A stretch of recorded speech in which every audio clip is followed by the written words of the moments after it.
अस्सलामुअलैकुम फ्रेंड, कैसे हो मेरी यूट्यूब फैमिली। अल्लाह का शुक्र है मैं अच्छे से हूँ। और मैंने क्या कहा, हरी मिर्च काटी। हरी मिर्च काट के उसके बाद मैंने मुंह धो लिया। इतनी आंखें जल रही हैं, पूरा चेहरा जल रहा है ना मेरा। मैं भूल गई कि मैंने हरी मिर्च काटी हैं, तो पूरी आंखें जल रही हैं। या अल्लाह, मिर्ची क्यों काटी है? क्योंकि ये रहा आटा, इसके अंदर बारीक बारीक हरी मिर्च है, बारीक बारीक प्याज है। और ये रही दाल। ये दाल मैंने कल बनाई थी ना फ्रेंड, ज़्यादा बन गई थी ना, बच गई थी, तो मैंने फ्रिज में रख दी। क्योंकि मुझे पता है बची हुई दाल जब होती है ना, आटे में गूंद के इसके पराठे बना लेती हूँ। कुछ भी चीज़ वेस्ट नहीं करनी है। बहुत महंगी आ रही है आजकल दाल भी, गोश्त से ज़्यादा महंगी है। अगर आप 1 किलो दाल लोगे ना तो गोश्त से ज़्यादा भाव मिलेगा, उसको पता चलेगा आपको। तो फिलहाल तो ये दाल को मैंने फ्रिज में से निकाल के गर्म कर लिया है। और इस दाल से मैं आटे को गूंद लूंगी और बनाऊंगी शाम के खाने में पराठे। मेरी उर्दू की जो वर्ड है ना वो ठीक नहीं है। शाम होती है, शाम, सुबह। वालेकुम एंड गुड मॉर्निंग। हमारा बस अभी जस्ट नाश्ता हुआ है। नाश्ते में हमने पराठे खाए थे, चाय पी थी। नाश्ता लेट इसलिए हुआ है क्योंकि 7 की सुबह ऑनलाइन क्लास स्टार्ट हो गई है, इसलिए वो पढ़ाई कर रहा था। उसका क्लास अभी खत्म हुई है, तो अभी हमने नाश्ता किया है। चाट मसाला लगा दे। ज़्यादा लेट हो गया है आज मुझे, ऑलरेडी 1:30 बज गया है और मेरा खाना नहीं बनाया। घर का तो काम हो गया है, और जुम्मे के दिन पता नहीं क्यों जितना जल्दी करती हूँ उतना ही मुझे लेट हो जाता है। और कौरमा बना रही हूँ, इसलिए फटाफट इससे प्याज घिस लूँगी तो जल्दी जल्दी काम हो जाएगा। साथ नमाज़ पढ़ने चला गया है, सालन चढ़ा के मैं भी नमाज़ पढ़ने चाहती हूँ। या अल्लाह रहम कर। 4:15 बजे मेरा खाना खाने का नंबर आया है। बहुत लेट हो गया था, नमाज मैंने पढ़ ली है। और इतना अच्छा आज मैं जल्दी वाला कौरमा बनाया, क्योंकि इतना टाइम था नहीं ना ज़्यादा मीन मेक से बनाने का, भूनने का। तो फिर मैंने क्या करा, सारा मसाला, प्याज, दही वही, गरम मसाला सब सौंप के चढ़ा दिया फ्रेंड। और ये देखो माशाल्लाह, 1 मिनट में आपको दिखाती हूँ। देखो ये है सौंध के बनाया हुआ कौरमा, कितना लजीज टेस्टी लग रहा है ना। इसके साथ काश तंदूर की रोटी होती, लेकिन मैंने चावल बॉईल करें। तंदूर की रोटी मैं शाम में मंगा लूँगी, और अभी मैं बॉयल चावल खा रही हूँ। देखो चावल, इसके ऊपर मैंने बारीक बारीक हरा धनिया डाल दिया है। मुझे ना हड्डी वाला गोश्त पसंद है। बताना आप किसके घर में ऐसे लोग हैं, ऐसे भाई मौजूद हैं घर के अंदर, जो कि जुमे वाले दिन ना बहुत ज़्यादा अपना अलग पावर दिखाते हैं। जुमे की नमाज से पहले पूरे घर को अदर कर देते हैं। अरे मेरी टोपी कहाँ है, मेरा कुर्ता पजामा कहाँ है, और उससे पहले मैं नहाऊंगा बाथरूम में जाके। उस तरह से होते हैं ना जो घर को पूरे को एकदम सर पे चढ़ा लेते हैं। कुर्ता पजामा मेरा सफ़ेद था, इसमें नील लगा दी जाता, अब ये नीला हो गया है, ऐसा वैसा करते हैं। उसके बाद कैसे भी करके चलो ये मस्जिद चले आते हैं नमाज़ पढ़ने के लिए।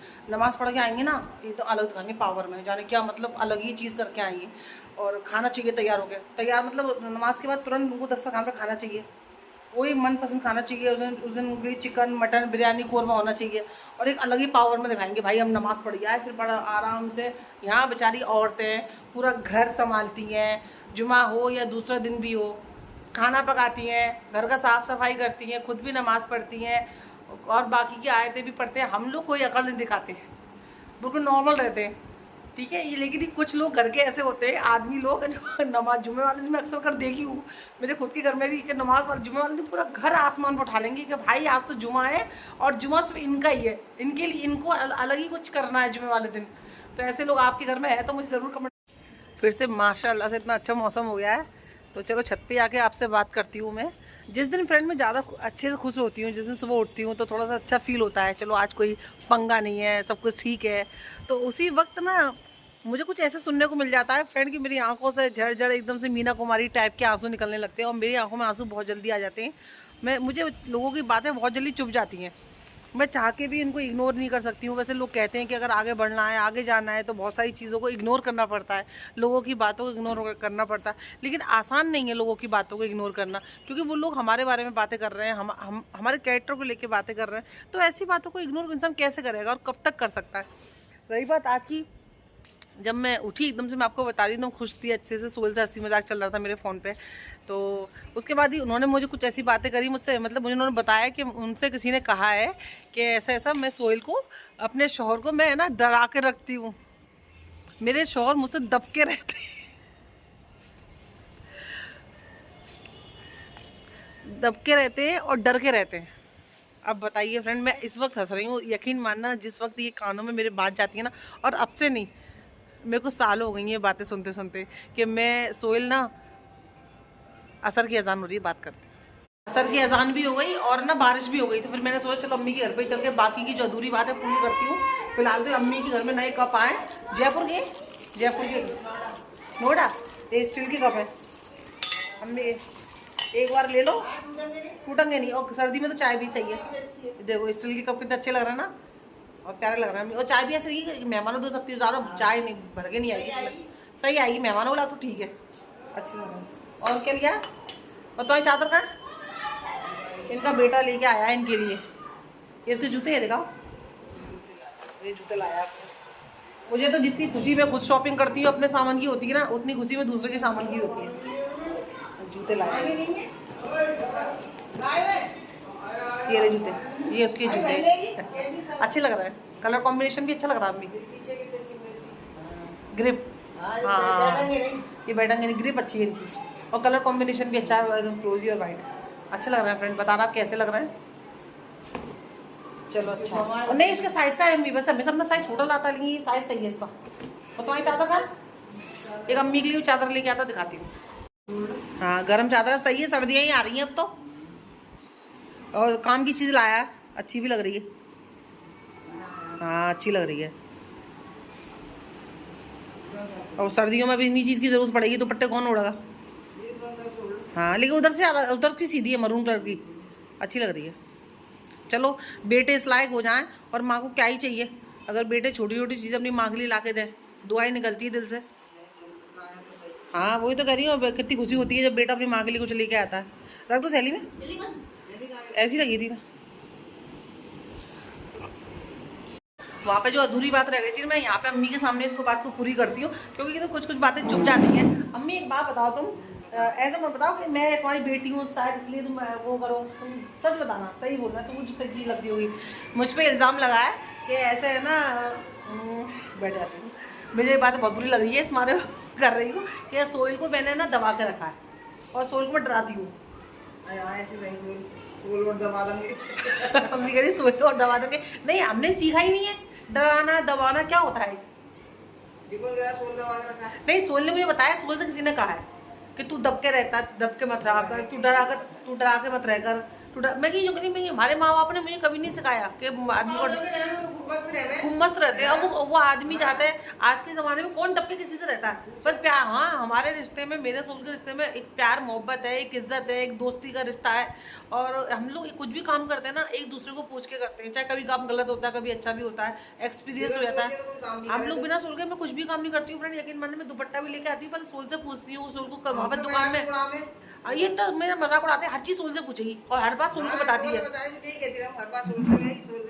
सोल से पूछेगी और ये बात कहती है। हाँ अम्मी हर बात अम्मी इतनी सी बात होगी सोल को बता देगी, अम्मी कहती हो सब मेरा मजाक उड़ाते हैं कि तू हर बात सोल को बताती है। कुछ भी दुपट्टा अगर बाजार जाऊंगी ना, मैं शॉपिंग करूंगी फ्रेंड, में वीडियो कॉल करके दिखाती हूँ सोल तो कोई कैसा लग रहा है, अच्छा लग रहा है कि लग रहा, इतना सस्ता है इतना महंगा, हर चीज़ मैं उनसे शेयर करती हूँ। लेकिन फिर भी ये चीज़ मेरे पे इल्जाम लगती है कि मैं ना सोल को ना डराती हूँ, सोल मुझे डर के रहते हैं। आज के ज़माने में कौन डर के रहता है किसी से, अच्छी से रहते हैं, अच्छे मस्त रहते हैं, बस आए सोल के काम नहीं करे कोई। मैं कभी नहीं करती हूँ, 13 साल हो गए फ्रेंड, 14 साल हो जाएंगे माशाल्लाह से, मैं कभी सोल के बिना कुछ काम नहीं करती हूँ फ्रेंड। और ना ही सोहेल भी मुझसे हर चीज़ मुझसे पूछते हैं, चाहे शॉपिंग करना हो, घर का मसला हो, कुछ भी हो, हमारे बच्चे को लेके बातचीत हो, हम लोग आपस में डिस्कस करते हैं। सारी यही चीज़ अभी लोगों को बुरी लगती होगी कि ये लोग ना मियाँ बीवी, हाँ मेल ज़्यादा है, हमको नहीं पूछते या हमसे एडवाइस नहीं लेते, क्योंकि फ्रेंड हमें किसी से कोई मतलब नहीं है, हम लोग अपने ही फैसले खुद ले लेते हैं और इस लायक हैं, अल्लाह का शुक्र है इतनी अल्लाह ने अकल दी है, तो हम लोग खुद फैसला कर लेते हैं। तो शायद यही चीज़ लोगों को चुभती होगी, शायद वो लोग सोचते होंगे कि मैं सोल को कोई डरा के रखती हूँ या सोल मुझसे डर के रहते हैं। भाई मेरे माँ बापों ने मुझे ये सब चीज़ नहीं सिखाई है। मेरे पापा तो इतने गुस्से वाले हैं, आज तक मेरी अम्मी अपने शौहर को डरा कर नहीं रख पाई मेरे पापा को। अगर ये हुनर इनको पता होता मुझे देती तो ये तो सबसे पहले खुद आजमाती अपने आदमी को डरा कर रखने का। हमें ये सब चीज नहीं है ना, हमने सीखी है ना, हमारा शौहर हमसे दबके रहता है, नहीं कुछ नहीं, रोके नहीं कहीं नहीं, कुछ नहीं। हाँ मैं वही तो बोली, मैं क्यों मुझे आज बड़ी चली है वो मुझे बोलते हैं, मैं खुद नहीं जाती हूँ। और रही बात ये फ्रेंड के ना, सोहेल को डरा के रखने की, धमका के रखने की। कोई अकबर के खानदान के बेटे हैं कि उनके पास किला था तो मैंने डरा के अपने नाम करा लिया, या कहीं वो हुमायूं के बेटे हैं, क्या वो शाहजहाँ के पोते हैं? वो हैं कौन? वो नॉर्मल एक इंसान है। वैसे शौहर है, जो नॉर्मल शौहर अपनी बीवी के संग रहते हैं, वैसे मैं उनके साथ में रहती हूँ, ईमानदारी से रहती हूँ, कभी उनके साथ बेईमानी नहीं करती, गद्दारी नहीं करती, उनके अपने बच्चे का ख्याल रखती हूँ। एक गृहस्थी को जैसे चलाना चाहिए, नमाज में, हर चीज़ में मैं खुद भी पढ़ती हूँ, अपने बच्चे को भी सीख देती हूँ। तो ये लोग जब सोहेल के कान भरते हैं, सोहेल को बोलते हैं कि तू अपनी बीवी से डरा मत कर, तू अपनी बीवी से दबके मत रह, ना ही वो डरते हैं ना ही वो दबके रहते हैं। हमारे बीच में एका है माशाल्लाह, वो मरते दम तक रहेगा। लड़ाई झगड़े हुए हाँ, या पता नहीं उनकी सोच फ्रेंड कुछ भी हो सकती है, मुझे नहीं पता किसकी सोच कैसी कैसे रह रही है। हाँ, तो शायद उनको ये हमारे रिश्ते में जो इतना एका है, जो इतनी मजबूताई है कि हम लोग एक दूसरे को पूछ के चलते हैं, तो शायद वो ये चीज़ उनको पसंद नहीं आती होगी। इसलिए हमेशा सोहेल मुझसे एक ही चीज़ बोलते हैं कि साइना, सब भी मेरे बारे में तेरे बारे में ये बोलते हैं कि तू है ना मेरे को दबाती है, भड़काती है। मैंने ना ये सीखा है, ना मैं कभी सीखूंगी, ना मैं ऐसे काम करती हूँ। मैं ईमानदारी से रहती हूँ, जो कुछ भी आपके सामने है। तो मुझे इस बारे में कोई ज़्यादा बात नहीं करनी है। बाकी जिसकी जैसी सोच, हर कोई इंसान एक दूसरे को मोहब्बत करने वाले रिश्ते से जलता है फ्रेंड, चाहे वो कोई भी हो। जैसी सोच। हाँ, बागा कहता है सही, जैसी जिसकी सोच, मैं उसकी किसी की सोच बदल नहीं सकती हूँ, लेकिन मैं ऐसा कुछ काम नहीं करती हूँ, ना मैंने ऐसा काम सीखा है अपने आदमी को डरा के दबा के रखने का। मेरा आदमी ईमानदारी से काम करता है, मैं अपना घर ईमानदारी से चलाती हूँ। और कोई वो बड़े हुमायूं का, वही मैं बोली, अकबर के खानदान का नहीं है। सोहेल के नाम कोई किले, कोई शहर, कोई कंट्री का वो प्राइम मिनिस्टर नहीं है, चूँकि मैं सारी जायदाद अपने नाम कर लूँगी। तो ये जिसकी सोच होगी, जैसी अपनी सोच अपने पास रखे। यहाँ पर घर जाने का टाइम हो गया था, पर अम्मी ने बोला तू पूरी सिखवा दी मेरे साथ। मतलब अम्मी सीखती है, मैंने बिलवाना शुरू कर दिया था ताकि उनको हेल्प हो जाए, जल्दी काम हो जाए। और फ्रेंड तो आज जो भी बात मैंने डिस्कस करी है ना, मैं यही बोल रही हूँ कि देखो कितनी सारी बातें ऐसे होती हैं, हम लोग इग्नोर करने की कोशिश करते हैं कि चलो छोड़ो, जाने दो जाने दो, लेकिन एक हद होती है हर चीज़ को इग्नोर करने की, एक हद होती है हर चीज़ बर्दाश्त करने की। भाई मैं इतनी बड़ी महान नहीं हूँ कि इतनी सारी चीज़ों को बर्दाश्त करती रहूँ। वैसे भी लोग आज के ज़माने में, यकीन मानना फ्रेंड, कि कितनी सारी मुश्किलों से गुजर रहे हैं। कोई बीमार है, किसी को कोई बदन में बीमारी है, तकलीफ़ है, पैसे की तंगी है। मैं वही बोलती हूँ, हर इंसान यहाँ पे किसी न किसी परेशानी से जूझ रहा होता है, लेकिन ना वो उस सब चीज़ों से लड़ लेता है। खैर कोई नहीं, चलो ज़िंदगी ये सब उतार चढ़ाव चलते रहते हैं, लेकिन जब एक इंसान दूसरे इंसान को पता है ज़ख्मी करता है ना अपनी बातों से, अपनी ज़ुबान से, तो वो इंसान ना फिर बर्दाश्त नहीं कर पाता है। भाई हम वैसी सब चीज़ें बर्दाश्त कर रहे हैं, फिर तुम हम पे गलत इल्ज़ाम लगा रहे हो। इसलिए भाई मैं इतना सब कुछ बर्दाश्त नहीं कर सकती हूँ। शायद वो मेरे अंदर है नहीं कि मैं लोगों की गलत बातों को किस हद तक बर्दाश्त करती रहूँ, किस हद तक उनकी बातों को जाने दूँ। तो मुझे लगता है कहीं ना कहीं आवाज़ उठानी चाहिए, बोलना चाहिए। भाई सामने वाले लोगों को भी समझना चाहिए कि आप गलत इल्ज़ाम लगा रहे हो किसी पे, मैं कैसे सुन लूँगी गलत चीज़ों को अपने बारे में। तभी तो फ्रेंड क़यामत के दिन सबसे ज़्यादा तादाद जो जहन्नुम में होगी ना, वो औरतों की होगी।